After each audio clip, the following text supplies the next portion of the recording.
Hey guys, I'm back with another super easy recipe, and this is probably the second recipe that's most requested from you guys, because I guess I post a couple of pictures of these sandwiches and everybody's like, oh, give me the recipe, and my response was, I'll make a video. And here it is. Here's the video. So we're making cucumber sandwiches today. You guys, I know some of you guys are going to be super excited because you guys have been wanting this recipe. So let me tell you the ingredients. Of course, you're going to need cucumbers. I just have regular cucumbers, but the English cucumbers are more solid and have less water or liquid in them. So those are a lot fancier, but it doesn't really matter. The taste is the same. You're going to need some rye bread. You don't need rye bread. You can use, we've made these with just loaf of Italian loaf or just any type of bread is fine.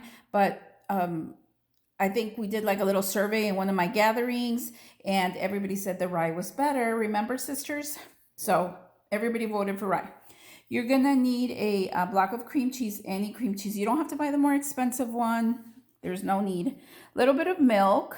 You're going to need ranch dressing. And then you're going to need dill. You're going to need dill.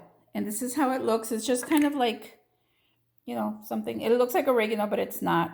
For those of you that don't know what dill is, it kind of tastes a little bit citrusy. And then it's got like undertones of, you know, like a grassy taste. But it's super delicious in these sandwiches. But if you don't want to use dill or you don't like the taste of dill, you can use the paprika. I have only smoked, but if you just have the regular paprika, you don't want it that spicy, yeah, you can just use the regular. And then the last ingredient is ranch dressing. And again, just any, you don't have to use the expensive one, just some ranch dressing, a little pack. And so you're gonna cut up the cucumbers into little, you know, rounds. And I have these great little cookie cutters here. And I use them for everything. I use them for cookies. So basically what I did for these sandwiches is that you can also cut little flower shaped cucumbers with them. And so that makes it super fancy. So it's up to you, or you can just do the round. So basically what we're gonna do is we're gonna take the block of cream cheese and we're gonna add it to a bowl. I've already done that because I only have one hand, so I can't mix. So basically your cream cheese, and then you're gonna add just a little bit of milk just to allow for it to be able to mix because cream cheese is a little thick. And then you're gonna add maybe half of this and just taste it to whatever you like. If you like it, you know, a little bit stronger tasting or just a little bit of it, totally up to you. Keep tasting it until you feel like, oh, this is good.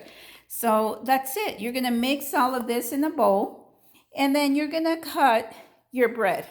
Now, if you wanna make these fancy, I use the little flower shaped, you can do this to them.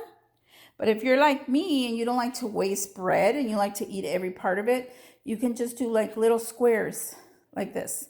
And if you get the Italian loaf, you know, that's a long loaf, you can just cut those in little circles too. And that's perfectly fine, perfectly tasty. And so basically what you do is you're gonna put these together. You're gonna take some of this cream cheese and you're gonna put it on your little bread, right? Just spread it on here. And then you're gonna take a cucumber and you're gonna top it with the cucumber. I have some ready here. So these are the ones that I just cut into squares. And these are the ones that are the little flower. And look, aren't those cute? Because those are, you know, they have the little flower cucumber and the flower bread. And so some are topped with a dill, some are topped with a paprika. And oh my God, they're so good, guys. You guys really need to try these. They're fresh, easy to make. And the dill, you're not going to be disappointed. You're going to love the dill on here. But again, if it's not something something you've already tried and don't like, you can do the paprika. So that's it. That's my little recipe for today. Enjoy.